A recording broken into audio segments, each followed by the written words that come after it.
TP case പോലെ Pookode veterinary സർവകലാശാലയിലെ സിദ്ധാർത്ഥിന്റെ ആത്മഹത്യയും തെരഞ്ഞെടുപ്പിൽ ചർച്ചയാകുമെന്ന PK കുഞ്ഞാലിക്കുട്ടി. യഥാർത്ഥ പ്രതികൾ ഇപ്പോഴും പുറത്താണ്. SFIയുടേത് അക്രമത്തിലൂടെ ക്യാമ്പസ് കൈയടക്കി വെക്കുന്ന രീതിയാണെന്നും കുഞ്ഞാലിക്കുട്ടി മലപ്പുറത്ത് പറഞ്ഞു.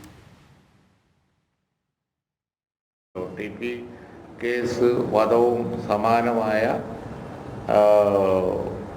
വെട്ടിക്കൊന്ന ഒരു സംഭവം തന്നെയാണല്ലോ. അത് കോടതി ഇപ്പോൾ അതിലെ പ്രതികളെ കണ്ടെത്തി അവർക്ക് തക്കതായ ശിക്ഷ കൊടുത്തുകൊണ്ടിരിക്കുകയാണ്.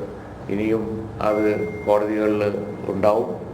അപ്പോൾ അതുകൊണ്ട് തന്നെ അതും ഈ തെരഞ്ഞെടുപ്പിൽ ചർച്ചയാവും. 1 by 1 ഇത്തരം കാര്യങ്ങൾ തീർച്ചയായും ഈ തെരഞ്ഞെടുപ്പിൽ ചർച്ചയാവുകയും അത് ഇടതുമുന്നണിയെ സംബന്ധിച്ചിടത്തോളം അങ്ങേയറ്റം ദോഷകരമായി ബാധിക്കുകയും ചെയ്യും. യഥാർത്ഥ പ്രതികൾ, ഉത്തരവാദിത്തപ്പെട്ട ഒരു വിദ്യാർത്ഥി സംഘടനയുടെ സംസ്ഥാന ഭാരവാഹികളൊക്കെ ആയിട്ടുള്ള ആളുകളെ മുഴുവൻ ഇതിനകം പോലീസ് പിടിച്ചിട്ടില്ല എന്നാണ് ഇന്ന് പ്രധാന വാർത്ത. അവർ പുറത്തുണ്ട് എന്നുള്ളത് തന്നെയാണ് പ്രധാന വാർത്ത. ഒരു ക്യാമ്പസിൽ ഒരു പഠിക്കുന്ന കുട്ടിയെ തല്ലിക്കൊല്ലുമ്പോൾ ബാക്കിയുള്ളവരൊക്കെ ഒന്ന് ഇടപെടുക പോലും ചെയ്യാതെ നോക്കി നിന്നു എങ്കിൽ അത് എന്തിനു ഭയപ്പെട്ടിട്ടാണ്, ആരെ ഭയപ്പെട്ടിട്ടാണ്? ഭയാനകമായ ഒരു സ്ഥിതിയാണ്.